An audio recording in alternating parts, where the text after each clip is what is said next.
President Muhammadu Buhari approves construction of more effective train services for trade and commercial growth.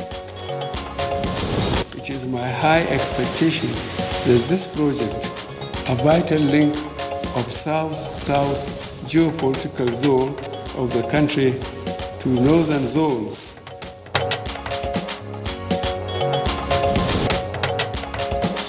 Vice President Yemi Osinbajo calls for expansion of whistleblower policy, commence progress in fight against corruption.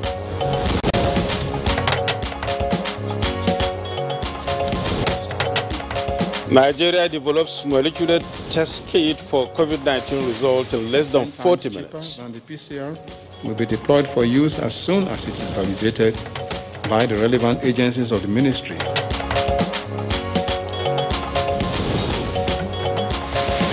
And on Good Morning Nigeria today, we shall discuss educational developments of Nigeria at 60.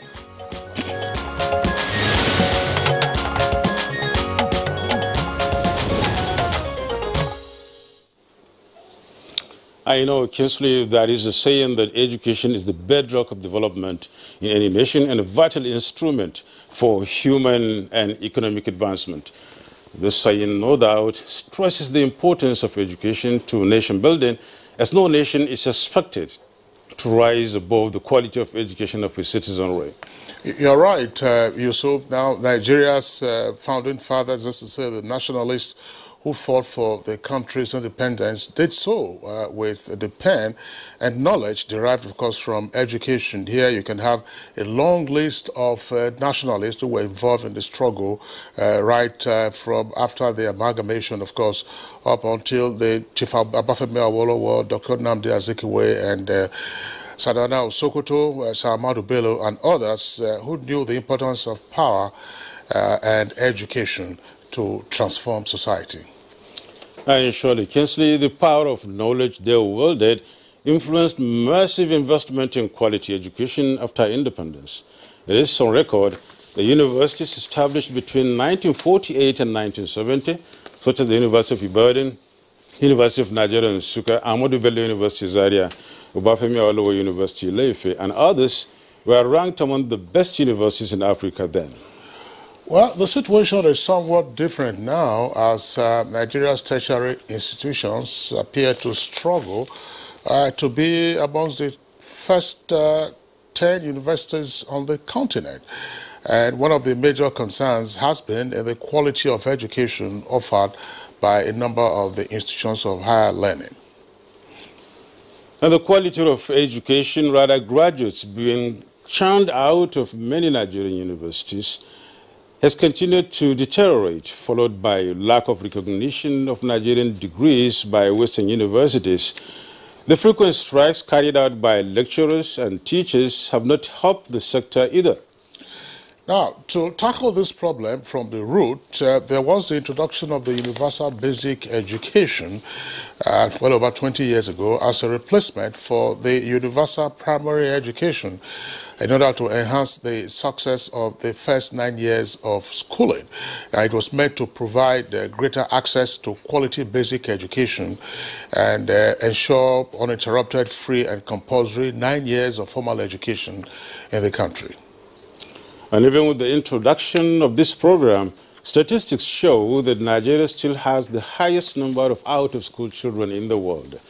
And recognizing the importance of education to global development, the United Nations recommended that 26% of each member nation's budget be allocated to developing the education sector.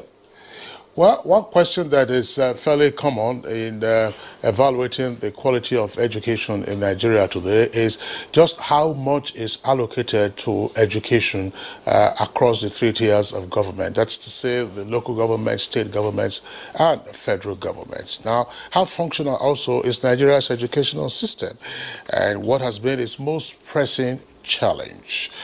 Well, these questions, of course, and more, which we're going to be asking our guests in our conversation segment, would like to welcome you to today's edition of Good Morning Nigeria. It's the midweek edition and certainly the last day of September 2020. We're broadcasting live, as always, on the network service of the Nigerian Television Authority. I'm Kingsley Osadolo.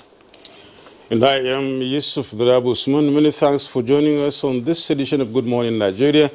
We shall also have some of our complimentary segments, including the newspaper review, business news, and others. For now, we join Comfort Amadu, who is seated with the morning news highlights. Good morning, Comfort. Good morning, Yusuf and Kinsley. All right, let's go straight to the morning news. Our President Muhammadu Buhari is reassuring Nigerians that his administration will continue within the limits of resources to judiciously position the nation's commercial and industrial hubs towards boosting trade, generate wealth and create employment opportunities for sustainable economic growth. This was while inaugurating virtually the Itakpe-Ajakuta-Warri rail line and ancillary facility yard at the recently named Goodluck Jonathan Railway Complex, Agbo, Delta State. Infrastructure that I have the honor to commission today is an important link for the country's economy as the central rail line. This government has also approved to link this line further from Itape to Abuja, thereby connecting the northern zone of the country and also extending southwards to link the Warri port. Meanwhile, President Muhammadu Buhari has called for the relocation of unused International Monetary Fund reserve assets, also known as special drawing rights, to support recovery efforts in developing economies. The president, represented by Vice President Yemi Osinbajo, stated this at the virtual high-level meetings of heads of state and government on financing the 2030 agenda for sustainable development in the era of COVID-19 and beyond.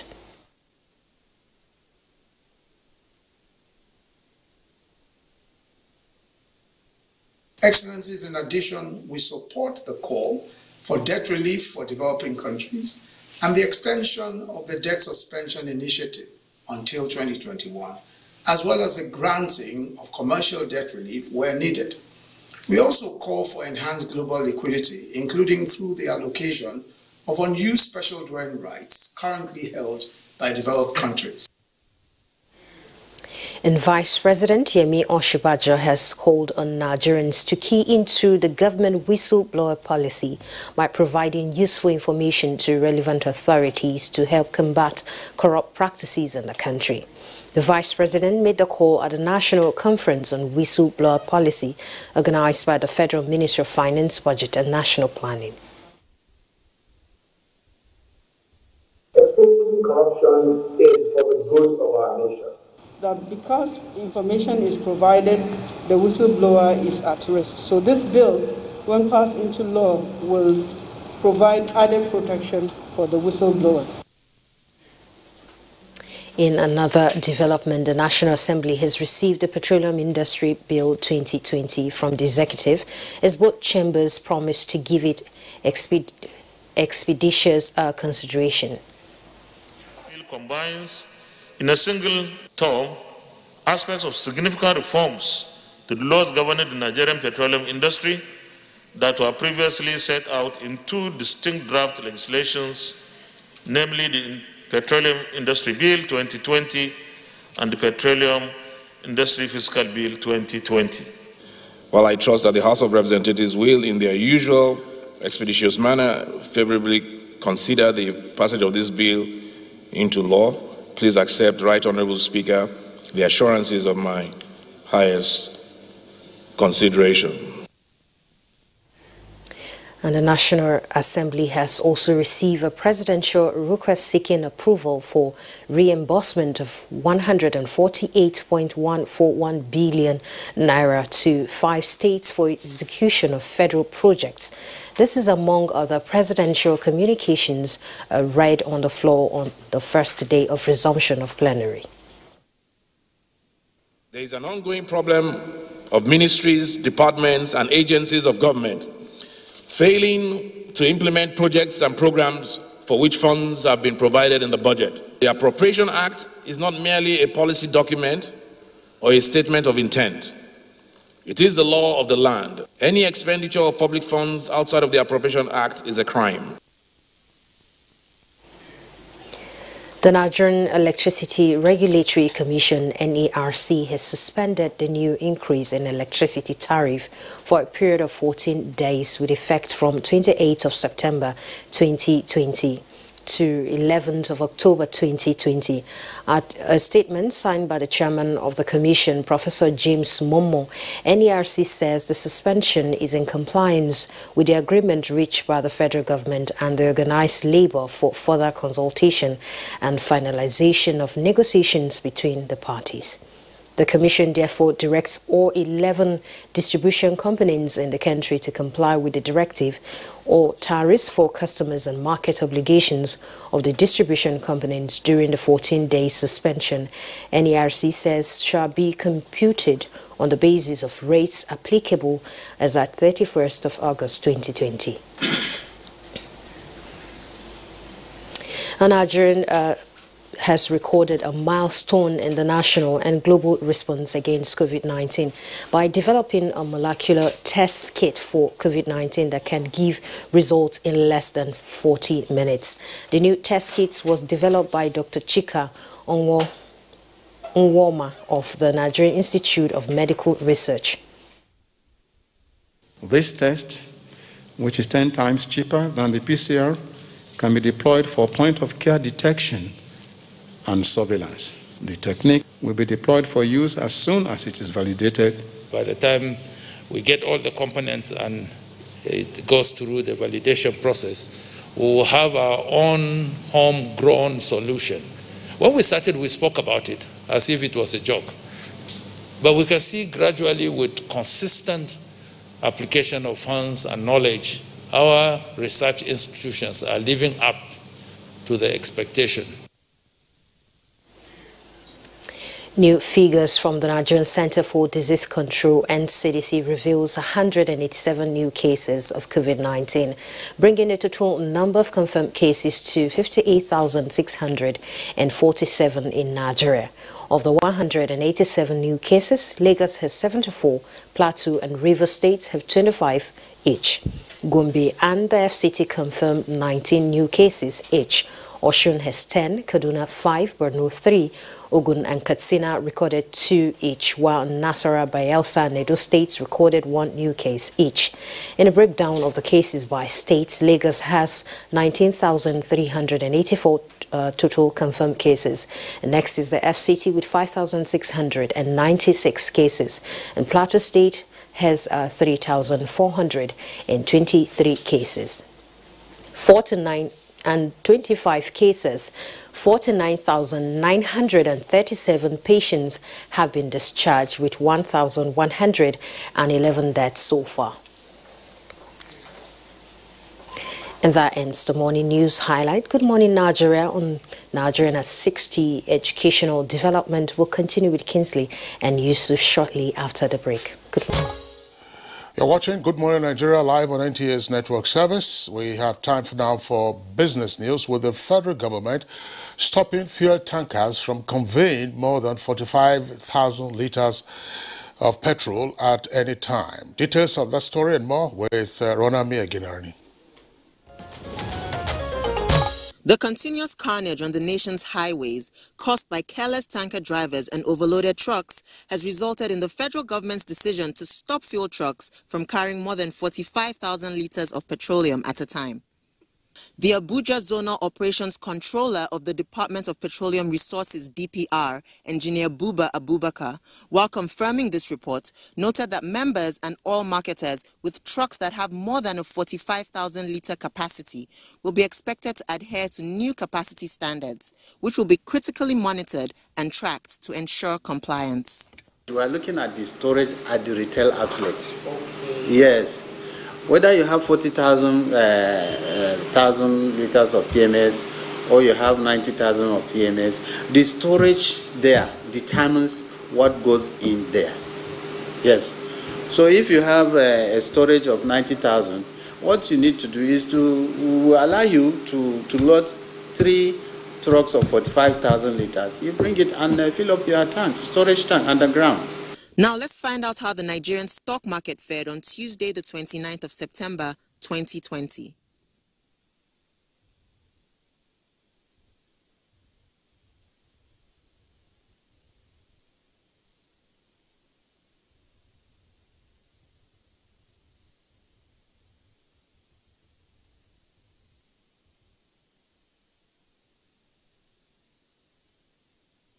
With Business News, I'm Ronami Egirani.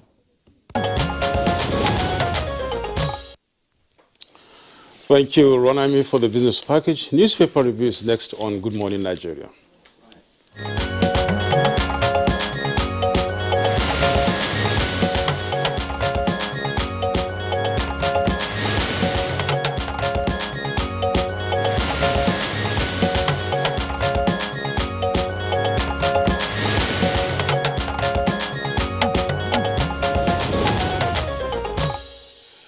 Our newspaper reviewer, Bayo Atebe, is with us. So the studios, Bayo, good morning and welcome. Thank you, Kinsley. Good morning. Good morning, Yusuf. Good morning. Good morning, Nigeria. Well, I think we have to check out from NIMET at the end of the year what the rainfall pattern has been in Abuja this year. It's pretty unusual, I believe. It's very unusual. I recall that several years back, when I was at NBC and we were to fix the period for Africas, it was considered that October is a dry period. That's right. So that's why you had Africas in the first week of October. But the way we are going now, October is likely to become a rainy month. No, absolutely. Yeah, not only in Abuja anyways, but it's like almost all over the country. Well, not exactly so in Lagos. I mean, Lagos has been experiencing dry spells, excessively long dry spells, if you ask me. I'm not NIMET, so NIMET, of course, would know, and they can also monitor the amount of rainfall that we've had. But Abuja is pretty unusual. At a time when you think that the rains are slowing down, then suddenly the skies get overcast and the heavens open up. Yesterday afternoon was pretty heavy, and early this morning. Well, even more unusual, Kinsley, because even last year that thing happened, especially in the northeast or in the northern part of the country, when people felt rains were supposed to have gone. And September, October rains came in seriously and then destroyed so many crops. So that was the beginning of the, new rain pattern, I would say. I don't know, but I think it's heading towards that. All right. It's part of the house-warming effect or what you got, climate change, because you see, the rain pattern usually, for this, particularly in North Central, it used to be between April to about September. But some few years back, rains came in as early as February. And farmers were fooled and they went to the farm, and then there was a dry spell, and they lost a lot of their crops. And therefore, NIMET had to advise that they had to be very careful and watch how early they go to plant. That's right. So what we used to know, that's to say the received knowledge, isn't exactly so now in terms of rainfall. All right, so let's take a look at the front pages of the papers we have this morning. The window page of the Punch. Above the nameplate, Buhari wants Itakpe-Warri rail line links to ports. That's on page 39. Magus lawyers planting false publications against panel. That's according to Justice Salami, who is heading the panel. CAN, Christian Association of Nigeria, lists 10-point demands says lopsided appointments generating tension. Details on page 7. Buhari presents 2021 budget to National Assembly next week. And 2 earpieces beside the name flag, P&ID. UK court releases $200 million guarantee for $10 billion judgment. That's page 7. And on page 24, economy stunted and hardship increasing due to insecurity. That's attributed to the Niger State governor. Lead story says reps withdraw water bill as lawmakers clash. 2 riders to that headline. Bill reintroduced through backdoor didn't follow due procedure or proper procedure, according to PDP lawmakers. We would challenge attempts to change rules, say pro-water bill lawmakers. You can see a number of photographs there coming from Kano. Minister of Interior, during his visit to the palace of the Emir of Kano, after the passing out parade of the first batch of officers and men of the Immigration Service who have been trained for special operation in the Northwest. Katsina schools reopen October 5th to run shift timetables. That's page 40. Niger vows to punish local government chairman for public and bloody fight. Niger vows to punish local government chairman for public and bloody fight. Kano constitutes 10-man panel on Amajire feeding and uniform. Court dismisses Zakzaki's no-case submission application. That's page 9. Fraud. Ex-banker jailed 98 years to return 49 million naira and 368,000 US dollars. Details on pages 4 and 5. Boko Haram governor, that's the allegation about Boko Haram governor. Court rejects Mayor Lafia's opposition to police invitation. Details on page 9. Yusuf. And of course, on the Nation newspaper, at the top we find row over water bill in House of Reps, lawmakers under threat. That's on page 5. And El-Rufai to pick emir from 11 contending Zozo princes on page 4. And also we have Buhari seeks confirmation of 8 justices for Supreme Court, page 2. And 33 years after Itape-Warri rail line begins operation on page 2. Down to the center there, you can still have on the Nation's newspaper, Ondo 2020, the writers are Obasanjo never met Mimiko on support for PDP. The second one is PDP alleges attack on members in Owo. And we also have Ondo Governor Kere Dolu slams opposition party. All these are going to be found on page 8.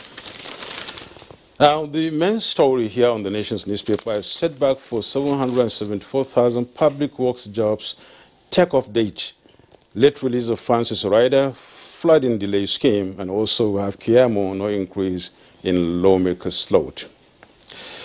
The People also has it that NERC delays halt of electricity tariff hike. Discourse wait for directive, and I think directive has been given the fact that we had that news just recently. And 40% of bank deposits in dollars, that will be found on page 5. And down below, we have a stripe there. Flood sacks hundreds in Benue on page 8, and Buhari said to present budget on page 25 of the Nation. Bayo? No, thank you. Let's start by looking at the commissioner of Itape, Ajaokuta, Warri Rail yesterday.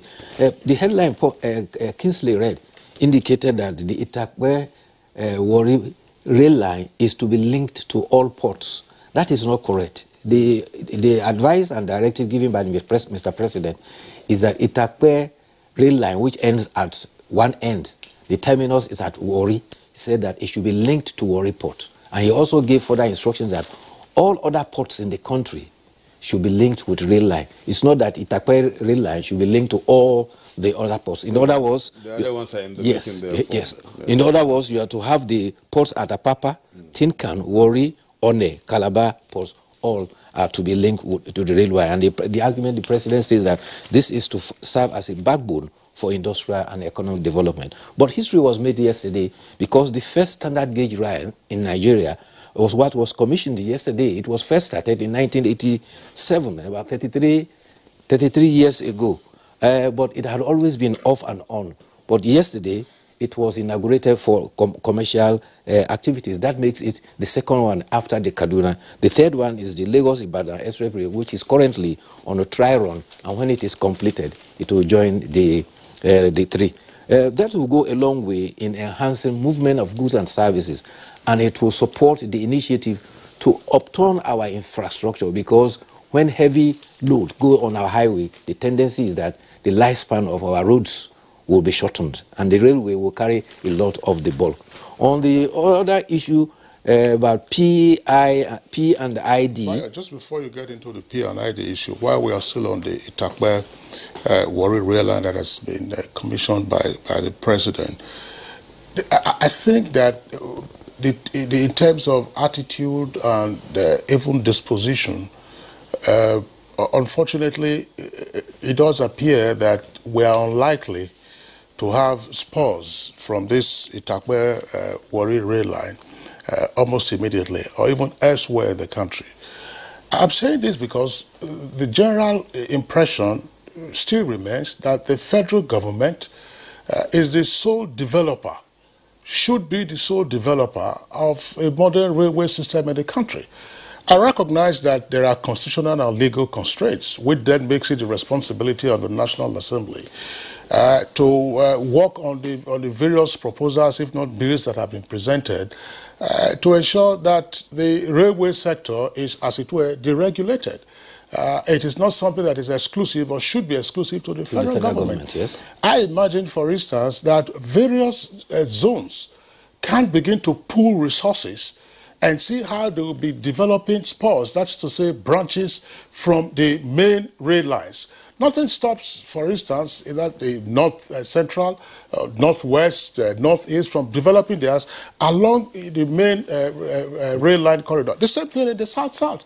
South-south, for instance, you have money. That sometimes you have to ask yourself, how is the money being spent? Yes. What stops those south-south states from saying, fine, we have this Itapuera, that's a federal government rail line project. We're going to have our own standard rail line, starting right off from, say, Benin or Edo State, getting across through all the states to get to Cross River and Akwa Ibom, and then from Akwa Ibom it joins the North Central. These are things they can invest in. It is not a project that a single administration can do. They can start it off. Of course, they have the braced states, for instance, in the south-south. So what are your investment options? And if you say you want to invest, an agency like the NDDC, could they say, fine, we're going to have our equity in this, instead of awarding what, of course, some persons now refer to as frivolous contracts, contract for borehole, Kakena PEP, and all those things that really do not matter. Yes. In fact, yesterday, Governor of Edo State was seeking that there should be an extension to the industrial hub that is being built at Benin. And so it ties with what you are saying. Yes. By the question, who should build that? Not the federal government. The request there yesterday was from federal government. But it is sync with, yes, it is sync with what you are suggesting, yes. There's also the report about the water bill in the National Assembly. I think there's some area of disagreement because the bill was first objected to on July 21st. And this was because that the honorable member objected that the bill has not passed through the first, the second, and the third reading, which is the procedural way for the law. But he was reminded that this was a previous bill that had been passed by the 8th National Assembly. And when the bill had been passed previously, all is required to be done is that that bill should be gazetted and brought to be discussed at Committee of the Whole. So there was a challenge with procedure yesterday, and the Speaker clarified that if it has not been gazetted, for copies to be provided for members, for them to be familiar with it, for them to discuss it, then it has to be withdrawn. That was why it was withdrawn. What? Again, there's been a controversy generated along political lines. That's what I just wanted to say, yes, really. And also along regional lines. But I think the nationalism in them will overcome the partisanship, and the national interest should survive the bill at the end of the day. Even when we look at what the Speaker was saying, that the bill has been on the floor of the 8th Assembly, it was even more or less gone through, and then it so happens that the 8th Assembly was dominated by, the PDP. And of course, when you look at the agitation that is coloring it to be political, seems as if the resentment or the challenge is coming from the PDP this time around. So I think, as you said, the House members should try as much as possible to put aside all political differences and look at national interest. It's water now, and they say water is life. Yes. Yeah. Well, there's good news now. The 200 million deposit Nigeria had to place in the court, the commercial court in London, has now been refunded to Nigeria. This is with the fact that the court is now convinced that there's a prima facie case for Nigeria, that there was fraud in the procedure that P and ID adopted in its so-called 2017 contract that it was supposed to have carried out for the gas project. And the Central Bank of Nigeria is saying that with that is providing a boost of about $200 million to our foreign reserve. And the Attorney General of the Federation has said that, yes, he's determined to pursue this case because there's an issue of fraud, and they want to ensure that corruption and non-compliance with due process is redressed, because that is the basis for that award. The other critical issue is on the COVID-19. And talking about COVID-19, yesterday we had about 187 new cases in 13 states. But the chairman of the Presidential Task Force on COVID-19 says that it is true the numbers are dropping, but however, we as a nation must not rest on our horse if we are to fight and win the war. There's also some positive development, and the development is in the area of testing. There's now a capability that a reliable test equipment that can provide results in 30 minutes is now available. The challenge now is to roll out about 120 million to around the world, and it will go a long way. But be that as it may, for us we need to continue to isolate, trace, and treat COVID-19. Otherwise, we will not be able to defeat COVID-19. We must set it as a task. The task to defeat COVID-19 is the task that must be done by all. But I think we can look at the editorial briefly before we get down. It seems as if I'm more interested in this because it's going to be a link to what we're going to discuss tonight. I mean, this morning, Kinsley, talking about education. Yes. It says boosting investment in education. That's from the Sun newspaper. I mean, Daily Sun, that is. It says the Vice President, Professor Yemi Osinbajo, and former Anambra State Governor Peter Obi recently made case for more investment in education. They also link the development of the country to volume of investment in the sector. Now, this, sort of goes further to say that education can never be a sort of downplayed or de-emphasized, given the fact that it is the bedrock on which all developments, stand. And technology, for that matter, requires, enhanced budget, enhanced attention and everything on education. I think that's what the editorial is talking about here. I think the two personalities, the Vice President and former Governor of Anambra State, spoke at a function at the University of Nigeria, Nsukka. And the whole idea is that education should be skewed towards technology so that the products of the institutions will be empowered for the future to meet the challenges in the world. But however, the editorial is happening on the fact that the contribution, the budgetary allocation for education has been abysmally low. For instance, he pointed out that in the 2020 budgets presently, out of the 10.33 trillion for budget, 66.7% only goes for education. And what is that to cover? Look at the whole gamut. You have 28 parastatals in under education, 37 federal universities, 25 federal polytechnics, 21 federal colleges of education, 104 unity secondary schools. And UNESCO recommends 26% of budgetary allocation for education. We have a paltry 6.7. So the editorial is saying that we need to gear up more resources for education. But the challenge for a government is the dilemma. You need a certain percentage for health. You need a certain percentage for education. You need a certain percentage for defense. And the challenges are enormous. So it's a critical balancing act. And I don't envy those in government. All right, Bayo. Well, thank you. Just this last story, by the way, it's in the front page of the Punch newspaper above the nameplate. It says, Magus lawyers planted false publications against panel. There's a panel that is investigating the suspended acting chairman of the EFCC, and Justice Salami, formerly president of the Court of Appeal. The latest rebuttal is against the publication that the panel head, that's to say Justice Salami, had expressed regrets over the work of the panel, in fact, of him heading the panel.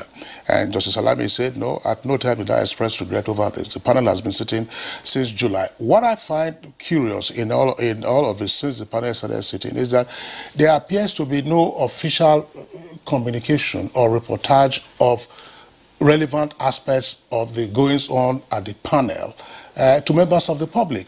So it is left sometimes to the council to give their own perspective, and then the panel, of course, finds a way, either through the chairman of the panel or others, to start responding. Now, if the panel, of course, has been set up by the president, there's no shortage of information officers from, say, the Federal Ministry of Information or the Ministry of Justice, who could go there and then report from the perspective of, say, look, these are the transactions, assuming the proceedings are not open to the press. Otherwise, you keep having this allegation and counter-allegation and deniers and counter-deniers, and you're just wondering what exactly is going on in the panel. It doesn't do any credit to the activities of the panel, because all this information, particularly on the social media, there's a lot going on the social media, and many of them are in the ambit of speculation.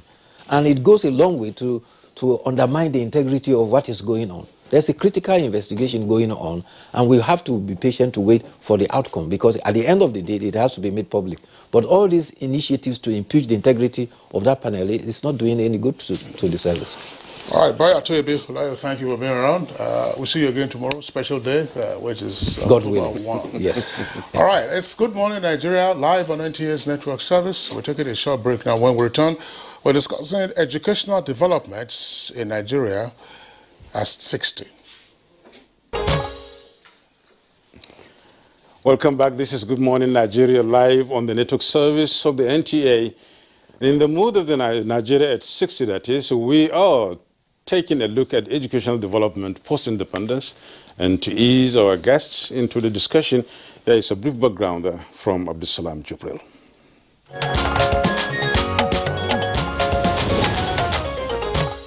According to the American human rights activist Malcolm X, education is the passport to the future, for tomorrow belongs to those who prepare for it today. No doubt, education is a very vital part of human welfare and existence, and experts say that it is the best legacy a country can give her citizens. In fulfillment of this legacy, Nigeria over the last 60 years has implemented various educational policies, and her educational system underwent a lot of changes to improve its quality. Based on this, the country experienced different systems of education, namely the traditional, colonial, 654 and the 6334 system of education, which is the educational system still in use currently. Nigeria introduced the 6334 system in 1989 because its purpose is to achieve 21st century education needs. And for an education system to meet the needs of the 21st century, it needs to focus on both technology and academic-driven education with good implementation to prepare students for the challenges of the world. While these systems are laudable, several factors have contributed towards making the educational system in Nigeria perform below standard over the years. These include poor funding, poor educational infrastructures, inadequate classrooms and teaching aids, outdated curriculum, lack of laboratories and research facilities, as well as dichotomy between polytechnic and university education, among others. In recent times also, vocational and technical education has been emphasized as necessary for gainful employment, as well as acquisition of basic educational foundation. But lack of funding, unavailability of technical schools and tutors has contributed to the inability of the sector to achieve this goal. As Nigeria gears up to celebrate 60 years of independence, what measures should be adopted towards enhancing the educational sector and improving the quality of education among Nigerians? What is the way forward for Nigerians' educational sector? Experts will throw more light on these issues and more in a moment.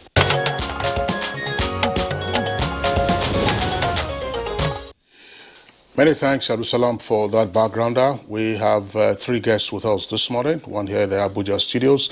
So let's welcome Professor Ishaq Oloyede. He's Registrar, Joint Admissions and Matriculations Board.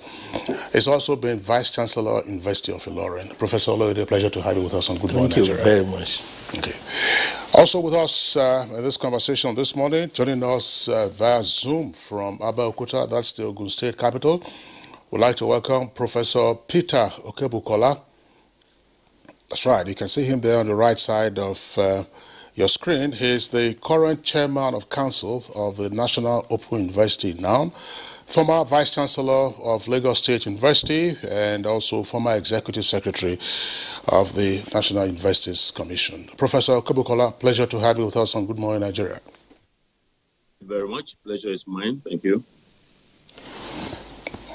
And joining us, from our Benin studio is Professor Lilian Salami, Vice Chancellor, University of Benin. Thank you so much, Professor, for joining us on Good Morning Nigeria. Thank you very much for having me. Good morning. Thank you so much. All right. Professors, pleasure to have you all three with us this morning, and happily, all three of you arrived before Nigeria's independence, and so you had the benefit of the educational system. Sometimes when we feel romantic about the past, we say the system really, really was good. And you are still, of course, now involved in the management of aspects of our educational system. With the Skype connections, Skype or Zoom connections still very clear, let's begin this conversation from Abeokuta with Professor Peter Okebukola. Professor Okebukola, let's just make this like a personal narrative. From your experience, what is it that you have observed about Nigeria's educational system since independence? Thank you very much, Dr. Kingsley Osadolo, and all members of the, I can see you smiling there, all members of the Good Morning Nigeria crew. I want to appreciate this program, very educative. I'd like to congratulate all Nigerians on the 60th anniversary of independence. You know, many Nigerians, especially those who are active in the social media, what they want to hear now is that, oh, you see, the educational system in Nigeria has completely collapsed. Our schools are the worst in the world. Our teachers are the worst. Students, our results, everything. But I want to give empirical truth. I want to start by start my assessment with what I consider to be empirical truth. Empirical truth will mean data-backed conclusions. Yes, we have what you can call a normal curve in the progression of education in Nigeria, where you have some good parts in our development, some very bad parts in our development, and in the middle, what you can consider to be fair. In 1960, we had an education system which catered to, if you like the expression, catered for smaller people. And we had teachers who were more committed. We had students who were more committed. And the products of that system were judged to be good. Now, walk along with me 10 yearly, every 10 years. And you find there are bad spots, if you like, potholes along the way. There are expressways, there are clean bitumen, very good roads on the side. So we're talking about this normal curve. You see, if you look at the major indicators of educational progress, since we're asking us to assess performance, there are over 200 of such indicators, but you can cluster into access. So how have we done from 1960 to date with regard to access? If you look at access indicators are also, group. You have what you call adult literacy rate. In 1960, adult literacy rate was 67.3. Today is 75.1. So we've made some progress. Mind you, as I continue with this segment of my narration, I'm not saying that we are there yet. We still have a long road to travel. Let's take primary gross enrollment rate. The gross enrollment rate is the proportion of children who should be in primary school who are there regardless of age. You can check out my statistics, you can check out my data. In 1960, we had a primary gross enrollment rate of 69.2. Today, it is 84. If you look at secondary gross enrollment rate, in 1960s it was 36. Today is 42. And the tertiary gross enrollment rate in 1963 was 6.3. Today is 18.16. So we made some progress along the access front. What about equity? There are, well, let me just pick one of the indicators. That's gender parity, the proportion of boys and girls in school. Check out the statistics. Nigeria stands out as having about,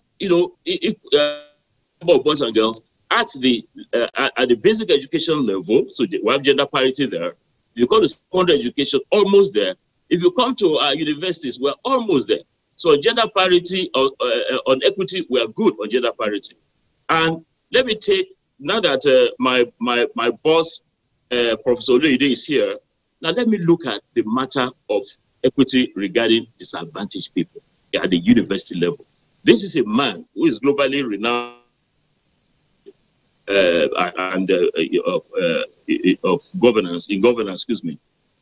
He has established a scheme for getting blind people and others who are disadvantaged to get into universities. So we have that scheme. So we are moving on that front. Now, let's leave access and go to quality. This is where, because I heard the background about issues related to quality, this is where we have some challenge. And if you are in your father's farm and you say, oh, your father's farm is the best or is the worst, and you have not seen the others, then you'll be prejudiced in your judgment. I have seen other farms in the whole of Africa. I've been to most African countries, studied the education system. I've studied the education system globally, and I'm pleased to let you know that we don't present the worst case scenario. It is bad. It's bad regarding quality, but it's the same thing out there.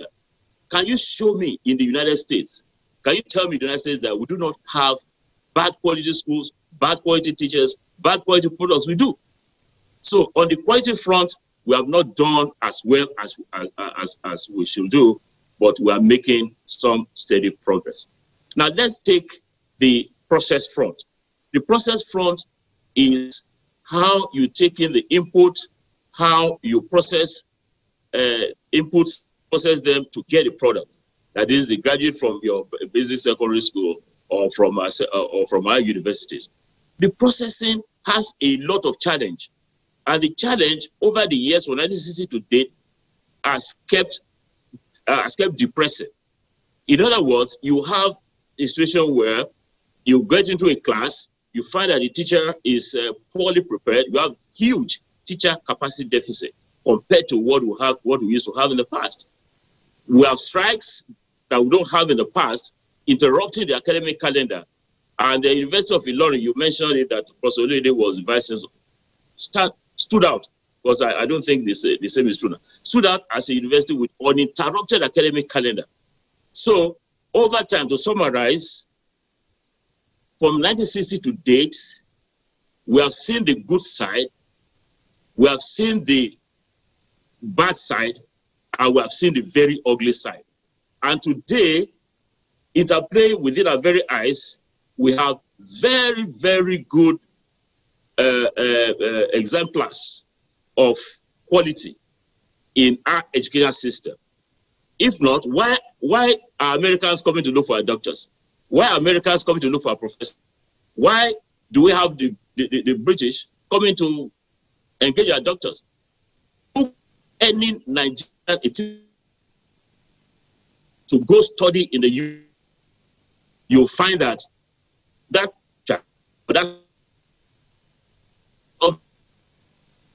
in summary, as I close this session, I think we have done well, but we still have a long, long road to travel. Thank you. Thank you so very much, Professor. We thank you for those sharing information and some pertinent questions you've raised. We want to go through with our guest on this issue of assessment, Professor Lilian Salami. Taking cue from, Professor Peter Okebukola, what's your personal assessment of Nigeria's development educationally, given the fact that, as Kingsley said, you all came before Nigeria? And let's see how it was before Nigeria and then how you went through it to this present moment. Let's try to be as brief as possible, because we may not be able to do justice to this topic if we are going to take it that too long. Go ahead, Lilian. Well, thank you very much for having me. Of course, every period has its own peculiarity.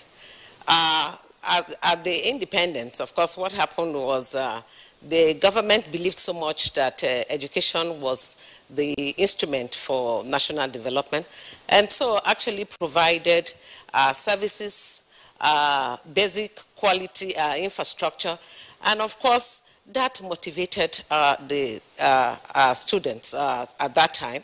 And so we had a good output. Again, looking at that time, we didn't have the issues that we have today. We didn't have population issues like we have today. So it was good then. But as time went on, we started having issues with population, poor funding, and then that continued, as Professor Okebukola has said. Yes, we've had bumpy rides. And so, but today, and I want to emphasize where we are today really, is that we have really very serious issues. Issues that has to do with policy instability, our policies are right, yes, they are there, but sometimes driving them becomes a problem. And the major problem, and I'm sure this has almost become like a recurring incident or a recurring discussion, is the poor funding that we have. So no matter what your policies are, no matter what your intentions are, if you don't have funds to drive these policies, we may not get to where we actually need to be. Now, you take a university, for instance, and I speak from the fact that I'm a current vice chancellor. My senior colleagues there were once there, but I am here today. And so I can speak from where we are today. Now, you look at infrastructure. You look at motivation of teachers, lecturers. You look at motivation for even our own students, their students. They are almost not there. And that, again, is because of poor funding. So when we begin to talk, yes, we've had, compared to independence or pre-independence, that Nigeria had good educational system. Yes, because then funding wasn't a problem. But now we have the population, we have low funding, and so we'll continue to have these issues. Unless, of course, that is a major thing that must be addressed. And if you don't plunge enough money or put enough money into the educational system, really it is going to be what goes in comes out. So if you need quality, you must drive quality. So in terms of policies, like I have said, our issues most times isn't policy or the development of policies, but implementing them. And then, of course, we have depth of issues in our university from, like I said, infrastructural decay, motivation for students and staff members. And so it's going to be difficult to actually get such output. Yes, we are doing the best that we can do for what is available, but we are really not doing what we ought to, or we're not going to get where we ought to be if we continue in this direction. So I think I'll rest my case there and then continue as time goes on. All right. Thank you very much, Professor Salami. Let's come back to Abuja studios, Professor Oloyede. Professor Oloyede, since independence in 1960, Nigeria's educational development. So far, so what? Let me start by saying that the oracle has spoken. And it's to Professor Okebukola Erosh every time when I need statistics, current hot state statistics. A couple of days ago, I woke him up, and because I was writing a paper, and I said, Prof, I needed gross enrollment ratio, current one. And he said, okay, from the oven, I'm going to give you August, the UNESCO release for August 2020. He had to provide, and I think he had given sufficient statistics. I believe that today we have problems, and we are looking at the problem, and the problems are not allowing us to even see the prospects. The real issue is that there was no planning when we ought to plan for education. For so many years, we did not plan for what we have today. And the problems became so many that even when you put in so much, the input becomes insignificant, because for so many years now we can even not plan for the future, because the current problems are so overwhelming that if you want to plan for next year, somebody would say, what will I eat today before tomorrow? The Yorubas will say, dry meat, when you fry meat, when you fry it properly, it's very sweet. But there must be something you have to put in your mouth while the frying is going on. This problem is that now there is a real problem that we are still battling with how to exist in the present, that we are also damaging tomorrow. Because what we are blaming those people for not doing, we are already doing now by not planning for tomorrow. We are now battling the present situation that we cannot. And under this confusion, what happens is that we will even forget the good ideas. I want to thank Professor Okebukola, my mentor, for his analysis. When I was the president of the Association of African Universities, I had the privilege of going around Africa, at least, among other places in the world, and to be involved in assessment. And I appreciated Nigeria. I would look at what was going on. I got to a country that I met some Nigerians. I had to call all Nigerian students in the place. I want you to tell me, why are you here? Why are you going through this torture for education? Why are you here?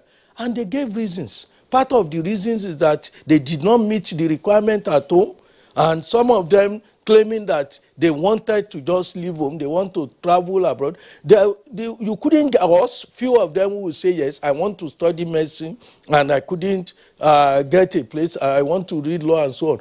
The situation is that if we know what is going on elsewhere, we will thank God for what we have. But that does not mean that we have already arrived. Poor planning is one of the issues. The second issue, my sister, Professor Salami, mentioned the issue of funding. I agree that we are being underfunded. But even the little we have, the little funding we have, how are we managing the funds? Yes, we seem to think about the future. If I would speak, when I was at the University of Ibadan in 1976, not only that we were living like kings, the laundry services will even be provided for us. They will come every week, 8 pieces of dress you will get, and so on. Again, it's a problem of time.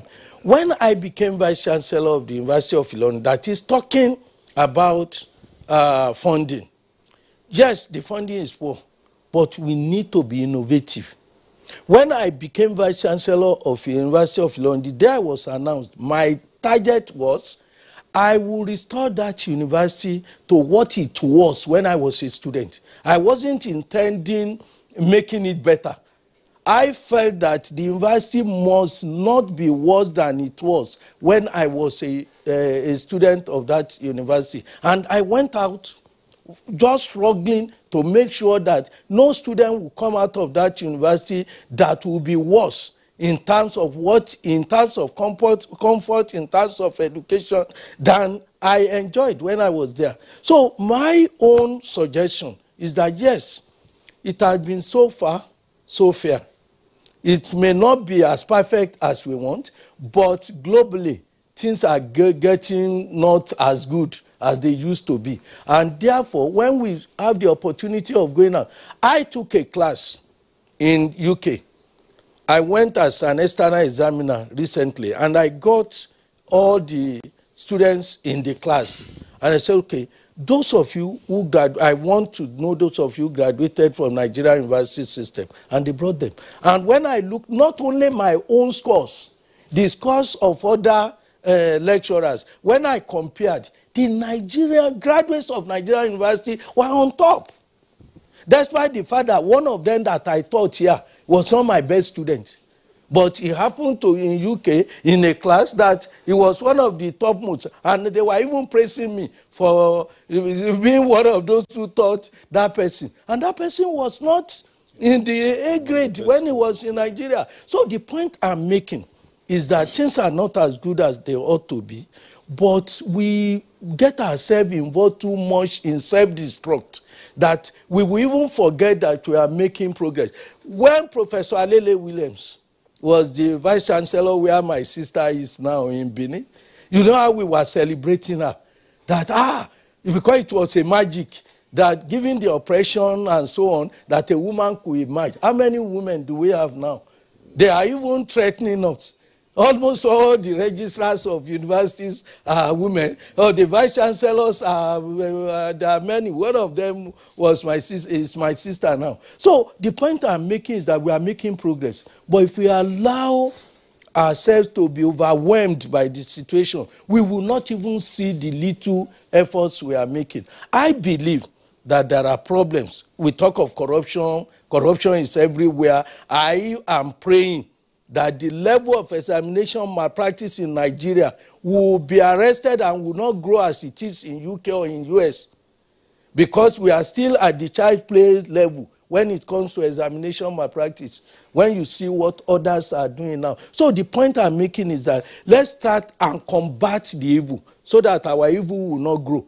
And let's also improve on what we are doing so that we can make more progress. But to say that we have stagnated or we are not doing as much, I think we are not appreciating what God has given to us. That's my position. We're truly speaking, Professor Olayode. The facts you've been given, expresses the opinion that you've been so honest enough with the system. At least you've been part of it. You've told us exactly how bad it has been and how the confused situation it is at the moment.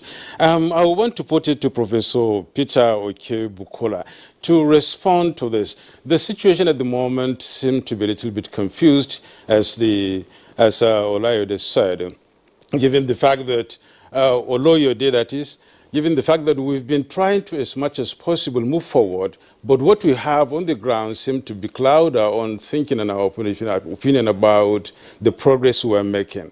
Unfortunately, we don't seem to see the progress. You painted some fine picture earlier on of how good the system is, but still there are potholes, you said. Yes, I'm not sure correct. I want to underline all that Professor Ishaq Oloyede said about allowing the bush to becloud our vision of the road. We have challenges. Yes, we have challenges in funding. We have challenges in teacher capacity. We have challenges in infrastructure, challenges with regard to strikes. I think what will be, I'm sorry to make the proposal, but I think it's important, rather than bemoan, spend half the time bemoan all the challenges. Let's take the lead from what Professor Oloyede said. Let's look at how we can clear the bush. What are the ahead of us? How can we put down or demolish the obstacles? But I must say something rather quick. I heard at the beginning of the program about this 26% of UNESCO, that UNESCO has prescribed 26% of the funding, or the proportion of funding for education. That's a myth that I want to bust. There is no UNESCO document that says that any country should appropriate or spend 20% of its budget on education. None whatsoever. You only hear that in the Nigerian literature. You don't hear it anywhere else. I've done quite some consultancies for the UN, for you. I know what all these organizations are saying, AU, UN, is that appropriately fund your educational system. So the matter of 26% does not arise. And I also want to say that money is a necessary condition, but not a sufficient condition. Just like Professor Oloyede said, throw money, triple, quadruple the amount of money going to education today, you can't be guaranteed of the product being tripled or quadrupled. You can't. The reason being that, just like Professor Oloyede said, you see the efficiency, prudence in managing our resources, financial resources in this case, is called to question. You can see the case in JAM. So there are, I want to emphasize this, there are several variables that interplay in the quality of education. So if you are looking for good quality secondary school products, good quality university products, there are several things. You see, let's take the university system. The quality of students coming from our basic education system is one of such variables. So if you put in bad quality products for the basic education system into the university system, you have a high chance getting poor quality products. If you have, so we have student variables, we have teacher variables. Let me just quickly summarize in this. Teacher variables, student variables, parent variables. So you are saying put money in education, pour all the money in education. And then you find parents who will go and buy question papers for students, parents who are in discipline, making their not giving home training and discipline and good moral values to their students or to their children, coming to school, the thing don't get K-leg with that. And if you took teachers who, although are well paid and are still, they still go on strike, then the progress dimension is also warped. And I'm sad to say that many of our teachers are poorly paid, especially in private schools. You will not imagine that in Lagos, in private schools in Lagos, a graduate teacher, even some with a master's degree, will earn just 25,000 naira a month. So what kind of delivery, what kind of enthusiasm, what kind of motivation, what kind of, would we expect that teacher to deliver? So what I think we must do is to look at the entire thing in totality. Anybody who comes to me to say that funding is the challenge, I'll just tell that person that just in the surface. There are several other things that we'll need to do. Funding will do a lot of things, but funding is not a sufficient condition. It's only a necessary condition. All right, Professor Kebukola, thank you very much. I we really appreciate your correction of that myth, or busting of that myth of 26% of a nation's budget being stipulated for investment in education. It's been around for many years now, and you are also probably aware that the myth grows usually in proportion to the intensity of the aluta being pursued by ASU members mostly, to say 26%, that. You're asking yourself, and then oftentimes when they are making the comparison, they take a look at the federal government's budget. Nobody looks at the state government budget. Nobody looks at the budget for local governments and see what are the indices there. But thanks a lot for your perspective that you brought. We'll return to you. But let's go back to Professor Salami. Professor Salami, still on the point, excuse me, raised by Professor Oloyede with regard to our being somewhat beclouded now by current existential challenges that we are sometimes even unable to see the prospects out there. To say, yes, there are current challenges, but it looks like a typical Nigerian thing. Everybody wants a solution here and now. And if that solution doesn't come, it's like the entire house is collapsing. And yet, from what we get to know from anecdotes, graduates of Nigerian institutions take off from our shores, and when they get abroad, top countries, OECD countries, they excel. What exactly are we not looking at? Are we too pessimistic in evaluating ourselves that we don't even have a sense of optimism to say, let's look at the bright spots and then ramp up those bright spots? No, definitely. I think if you look at our system, I, for instance, schooled in the United States of America, and I remember that Nigerians were topping our classes, whether it was science or mathematics or wherever, we're all topping. So nobody has said that our outputs are not are globally marketable. They are. But what we are saying that we can do much, much better.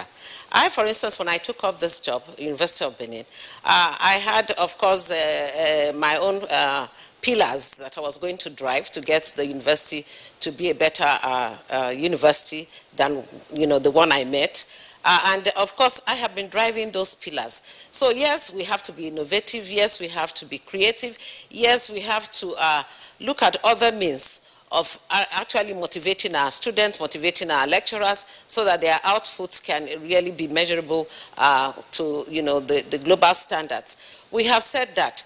But when my elder, Professor Kebukola, keeps saying that money may not be all that we need to emphasize, but I also think from my own experiences so far, that money is a major factor here. Now we know there are leakages. We also know that the corruption is not just in the institutions. In fact, it cuts across, just as he has said, parents' input into the educational system, the students, societal values, and all of that. Yes, we know. But no matter how strong these pillars are that you want to put in place to drive the educational system, there is, an instrument, or there is a propelling factor, and that propelling factor we cannot run away from. I do realize that finance and funding has become a very critical issue that we begin to discuss every time, because the House is no longer holding forth, and therefore we must begin to look at other ways. But I've also emphasized that institutional institutes of higher learning, or institutions of higher learning, are not just there to drive other, aspects as a way of getting funds into the system. That we cannot become sellers of items that are not necessarily our core mission. And so our core mission is, of course, research, teaching, knowledge, delivery, as well as international output. But while we are doing that, sometimes we are beclouded by other responsibilities so that we can drive the system by funding or raising funds from other places. For instance, I have tried as much as possible now to liaise a lot with or have a strong relationship with my alumni, so that, yes, they can assist us, because we know that coming from the center, we are no longer getting enough to drive the system. So what I'm trying to say is, yes, we have all the pillars, we have all the innovations, we have all the desires to drive the system. But there must be something that drives this system and can drive this system effectively. And again, that is funding. So yes, I do agree that it may not be the means to the end that we need to get to, but it is a strong means. So we cannot run away from that. And of course, that is where my own perspective, that yes, we have all the ideas that we have, but we must have funds to drive these ideas. And from my experiences, I think that is a very major one. So nobody says we are not trying. We're doing the best that we can, but our best really isn't giving the outputs that most of us would want. We still produce students that actually can compete anywhere. A child who probably goes through computer education, and I'm not saying just University of Benin, I'm sure some others, if we want to be true to ourselves, may not actually have computers to play around with. And that is because you can't get computer available to these students, because we don't have enough to buy. And this is just an example. So we can sit here and say, yes, we are going to produce good computer students, we are going to produce first classes in that area, and yet you do not have access to the common input that the student needs to get to that level. Then it becomes, we're just, standing on the same pot and jumping and not moving forward. So that is my own, thinking, that we need to do more. Yes, we are trying to do more, but we also need to have that driven. Well, Professor Lillian, thank you so much for that analysis. Let me come back to Abuja studio and then meet Professor Ishaq, and let's see, look at what you've said earlier on. You've gone around a lot of countries, really, and been at the center of the education enterprise, and I've seen a lot. Your explanations seem to point to the fact that Nigerians are doing very well and extremely good everywhere they go.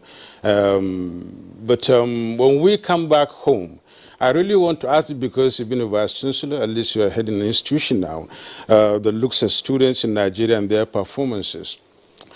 What is the problem with the environment here, given the fact that here it seems as if a lot is not being seen as being achieved, rather a lot more is being seen as being achieved outside? Thank you very much. I am worried myself at times when we talk about ourselves. There are problems, but I know that there are peculiar problems with us which we need to address. At times we allow inhibitions, we create problems for ourselves, and we complain against the problems. If an institution, talk of a university, talk of University of Benin or University of Abuja or University of Ilorin or any university in Nigeria, there are rules, but at times we create some rules, or we made the society, we are talking about 26%. It's very difficult for anybody in Nigeria to believe there was no 26% elsewhere. There are issues. We should be innovative. We should dare the system. That's the way I'm looking at it. Because the environment here, we have created some imaginary problems for ourselves. I give an example. When we were to start mass communication at the University of Ilorin, we knew that we didn't have the system, just as Professor Salami had rightly said about no computer. We sat down at Senate and we said, look, if we must start mass communication, what do we need? We said, okay, we need so-so, we need this, we need that. Every student of mass communication must have a computer to himself or to herself. I said, good.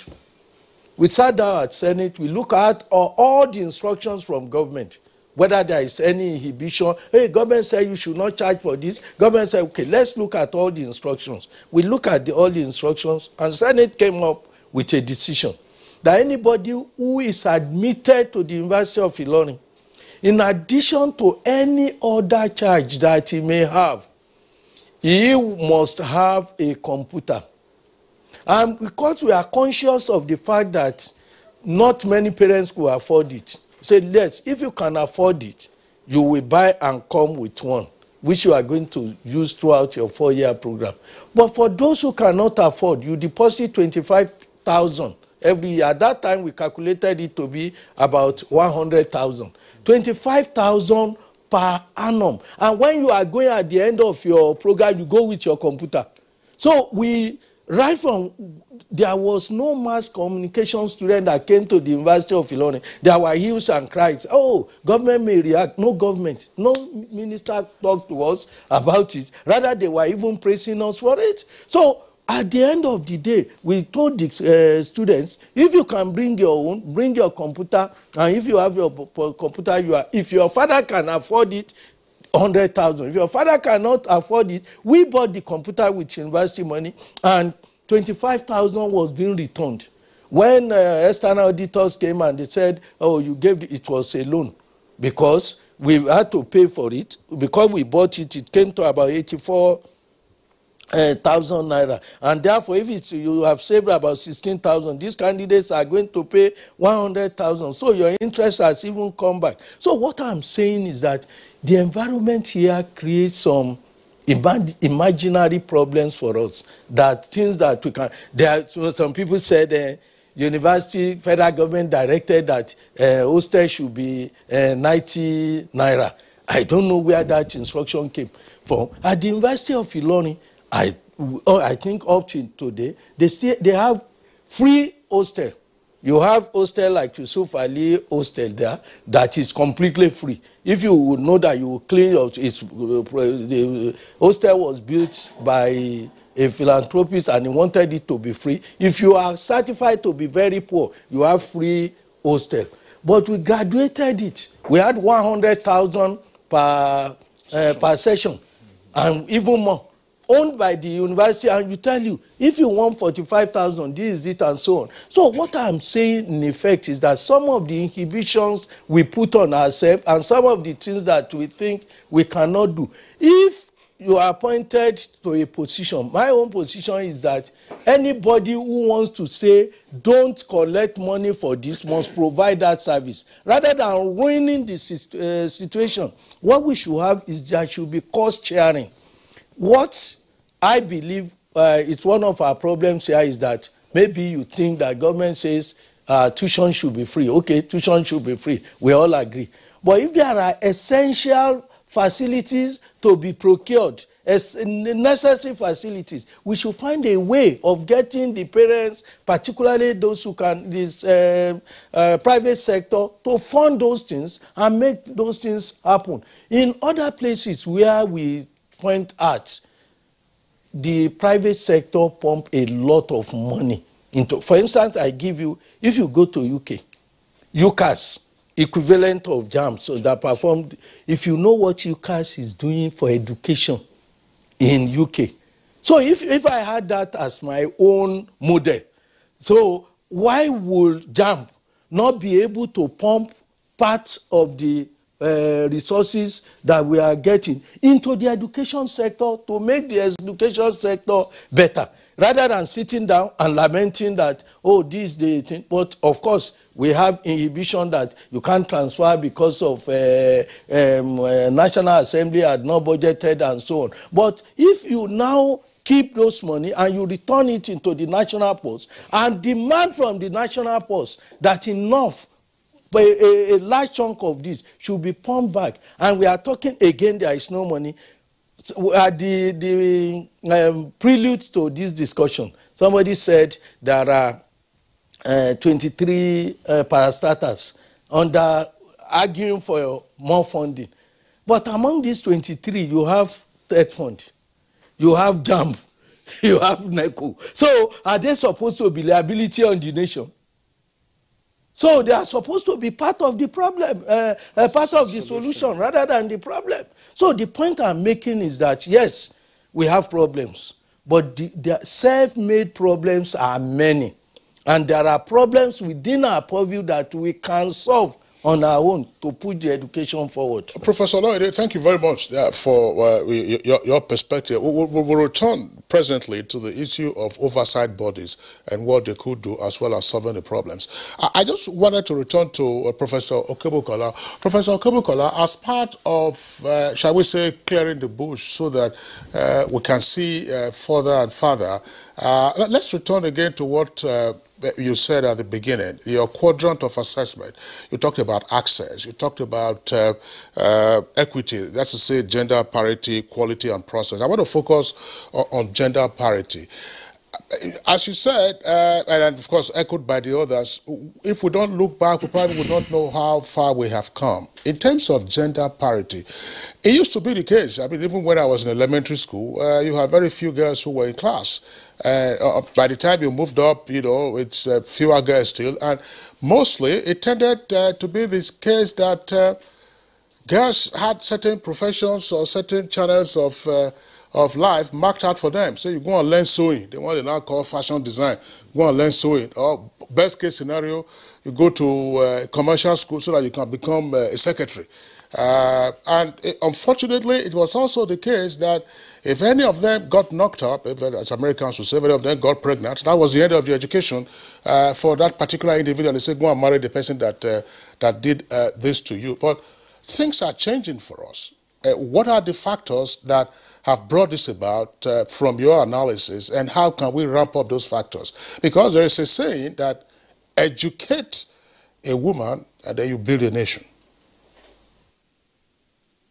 I'm very delighted that you are able to give us some examples of progress made rather than lamenting. We should count our blessings and say we have moved positively on this path. On the matter of gender equity and the factors that are responsible for pushing up, driving up the ratio of the women folk or the girls or the females to match that of the males. There are quite a number of them. The first thing to note is what are the factors that are bringing them back. Chief of that is sociocultural. Sociocultural will mean that there are some ideas in our culture that will say, oh, you are a girl, you can't do science. You are a girl, you should go and learn how to sew and things like that. So things are changing because of increased literacy. Our parents are getting more aware, and even if the parents are in the rural areas, there are others in the urban centers that are able to influence the decisions of those in the rural areas. So we are having a pulling down of such socio-cultural impediments. The second is that in the population,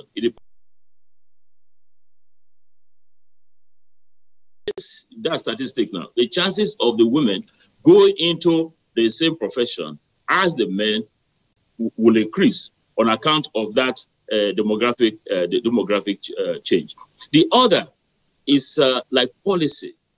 You know, we have a policy that states that you should enroll 60% of your students in the sciences and 40% in the arts. You know, there's some maybe written policy that, you know, enroll more girls, and you have that. And and move away from girls to the matter of those who are physically challenged. Professor Kolide, if a blind candidate or a candidate who has some challenge scores the same, good score in the UTME, he will insist that, oh, you have this blind candidate that has scored this in University of Lagos. Why are you not taking the person? So there are some actions by people in government that are making that to move. But I must underline the fact that the aside from, as part of the socio-cultural, there are some societies in our nation that believe in the men not going to school too much, go and learn and all of that. And the girls, should go to school. So we're having that kind of balance. And so moving forward, we must strengthen all those actions that we are taking now to pull down the socio-cultural barriers, to get women like Professor Lilian Salami, like role models for girls to get into education, to higher education, to study all that, and to encourage people like Professor Isha, keep doing the good things they are doing. So, and we must strengthen, we must continue to break down the socio-cultural barriers. Two, we must continue to incentivize people.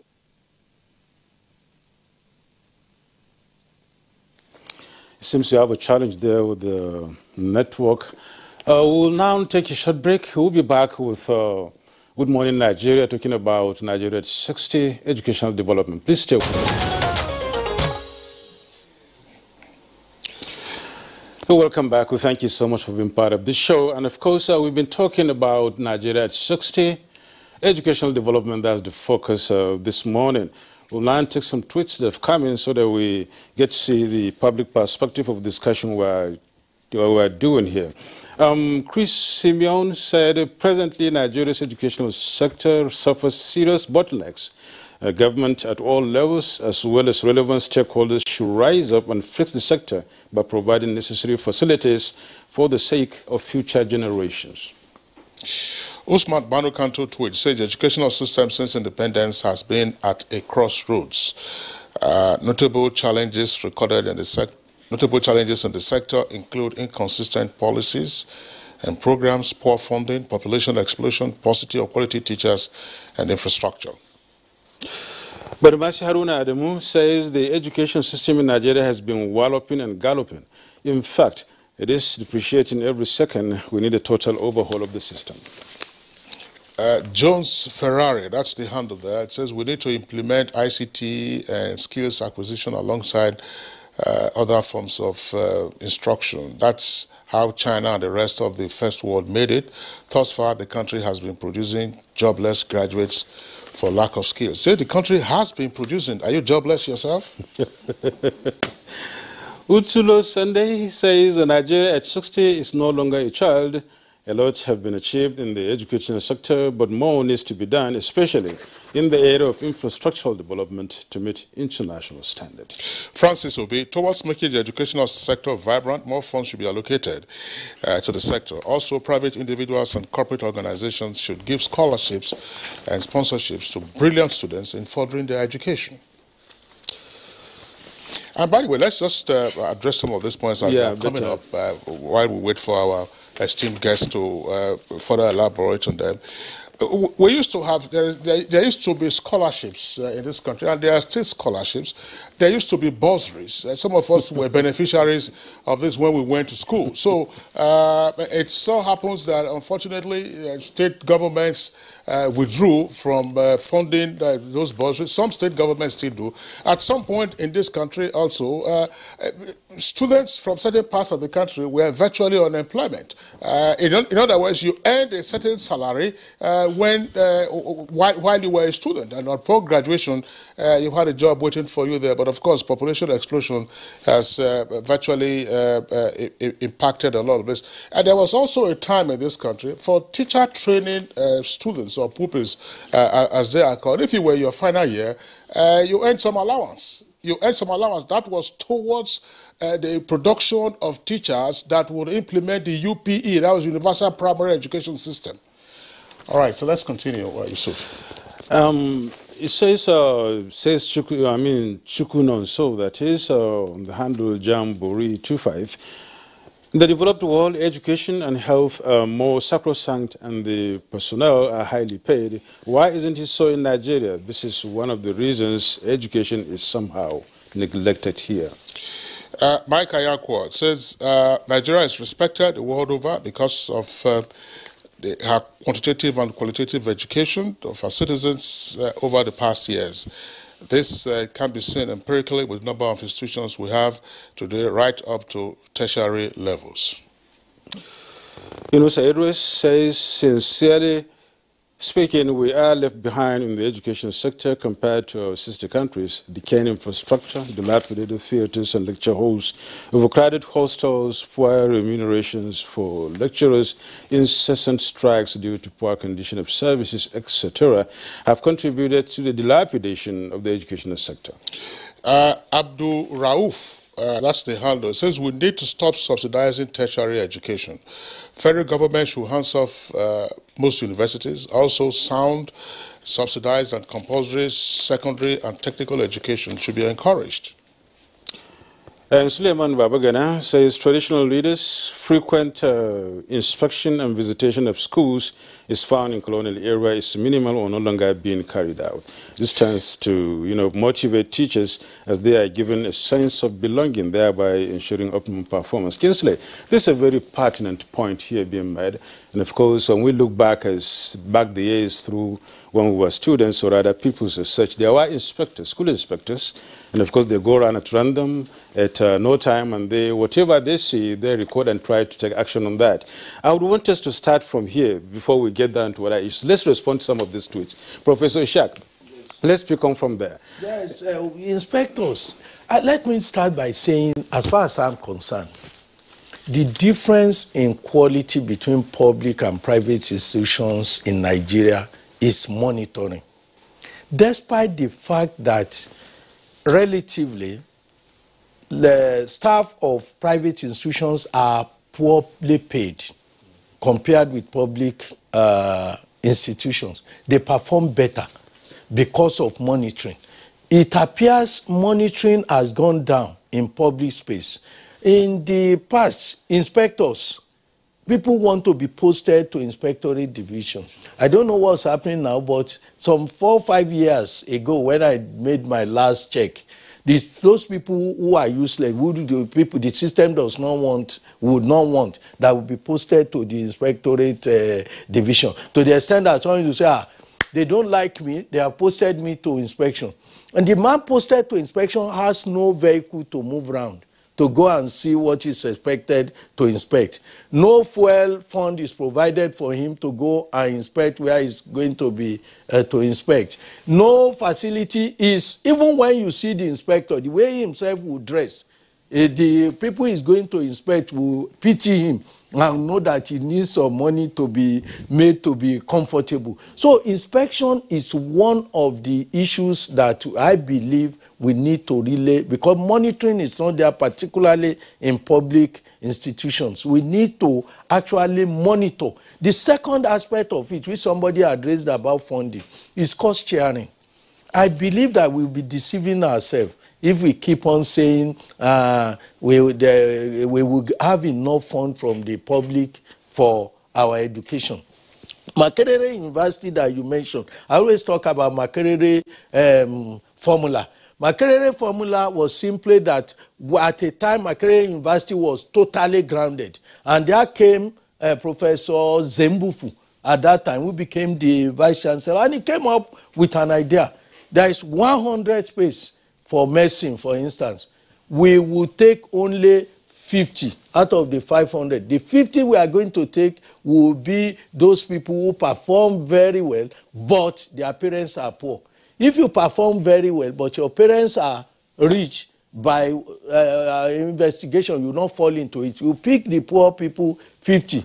Then the other 50, you now charge 200% of the fee, because we know that your parents, and it brings out to say the pass mark is no longer 250. 250 for those who are going to be public institutions, but we'll take as low as 200 for those who can afford. And then it charges 200% so that the 500, the 50 that were brought in from the rich will pay for the 50 from the poor. And that's how Makerere University was resuscitated. I believe that there is need for cost sharing. If we believe those rich people who have enough money to send their children to UK, to America, to everything, and when they come back, even in Nigeria, they send their children to fee-paying institutions. So if those people, if they should not be struggling with the poor in the public institutions, I think we should have appropriate fees charged for those who can afford it. And of course, it's easy to identify those who can afford it. You know them by the type of primary school. If you attended a primary school where your school fees is more than 100,000 per semester, you attended a secondary school where you pay 3 million, 4 million at secondary school, you now come to the university and they say pay 90,000. Which 90,000? So I believe that those who can afford should be, cost sharing is another aspect that I think we should address. And the third thing, in my own view, that I think we should look at about what is happening is the reward system. The poor is poor. Not everybody will be rich. The rich will be rich, yes. The poor should not envy the rich, because otherwise it will collapse at the end of the day. But the rich should not be, should not flaunt the wealth. For example, a director in the Ministry of Education, after 20, 25 years in service, will not hand up to 1/50 of what a director in NNPC or in Central Bank earns. They are working for the same government. They have the same salary. There is disparity. The disparity is so wide. And you don't want to preach to this poor director.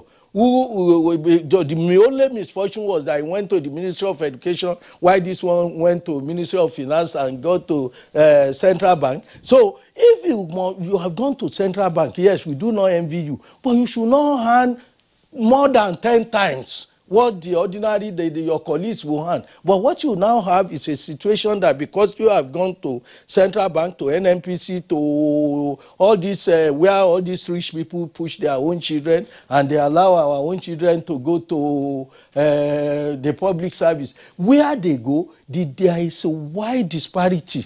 Go and see what they earn and compare it with what people in public service. We need to adjust this imbalance to make things work. I know, Professor Lloyd, that's a live issue, and the Salaries and Wages Commission is often invited to look into this matter. But it appears that not much traction has been gained in terms of bridging the disparity. It wouldn't be a question of saying, okay, let's also escalate the earnings of the others who are in, shall we say, the line ministry. If you need to crash whatever those other persons in those parastatals or agencies are earning, that would be a fine point. The other issue with regard to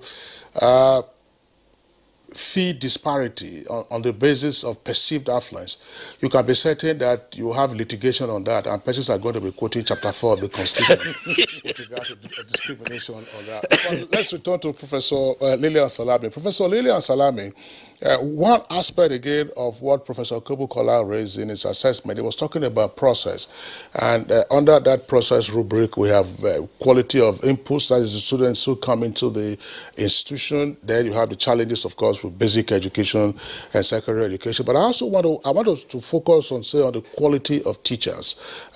In this case, at the tertiary level, being universities for our particular conversation, there is the widespread view that after the hemorrhage that the institutions of higher learning suffered in this country on account of the introduction of the structural adjustment program, that's the so-called brain drain, the universities were, as it were, left with not necessarily the very best.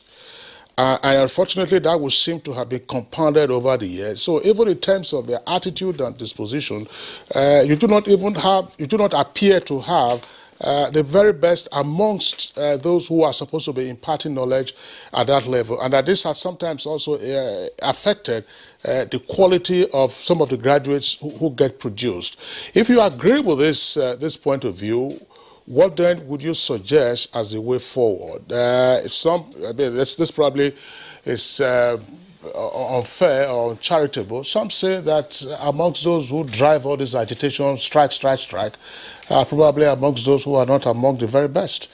So what can be done to improve the quality of your teaching staff in the universities and therefore invariably impact on the quality of learning and the quality of the output?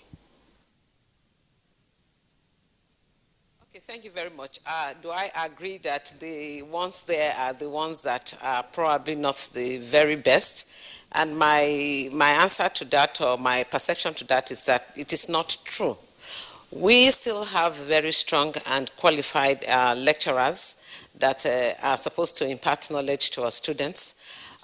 In our own case, what we have done, or what we are doing in University of Benin, and I'm sure in most other universities, is that we try as much as possible to encourage them to have networking by attending programs, short-term programs, training programs, as well as attending conferences and workshops, so that we can sharpen their tools.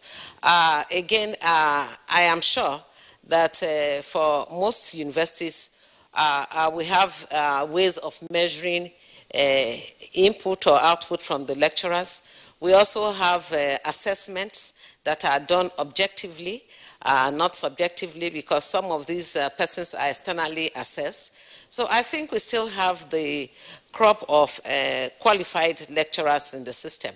But that is not to say in every society, of course, just as you have the good ones, you have the ugly and the bad ones. They are there.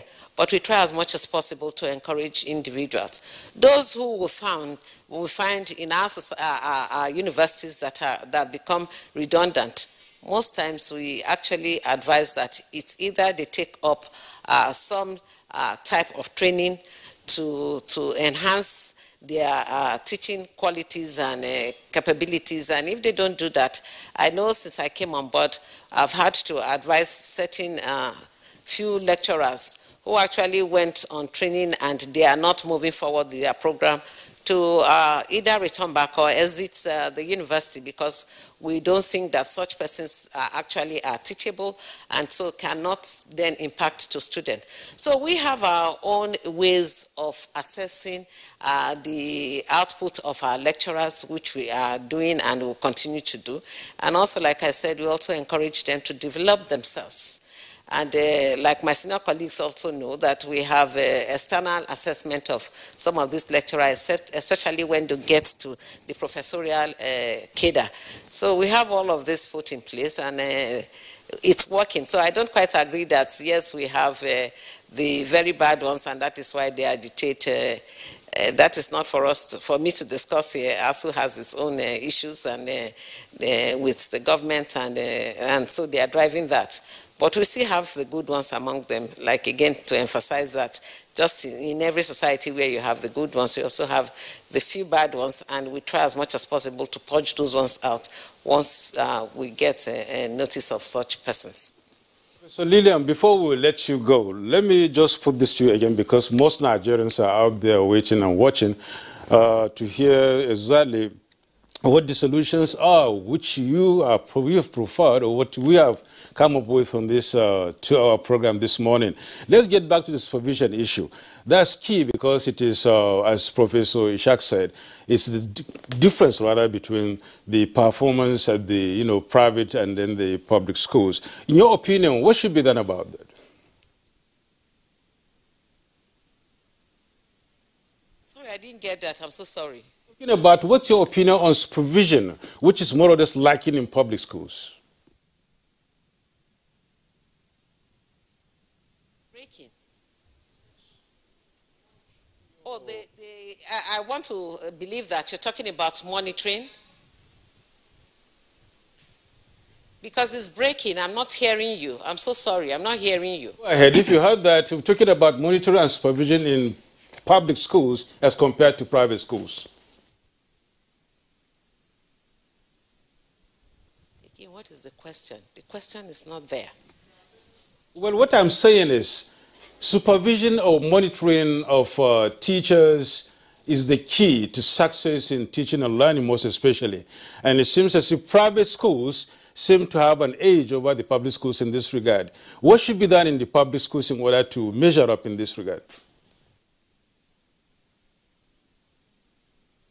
Definitely, we know that monitoring is a major key to the success, because which is, of course, a way of assessing the output of teachers.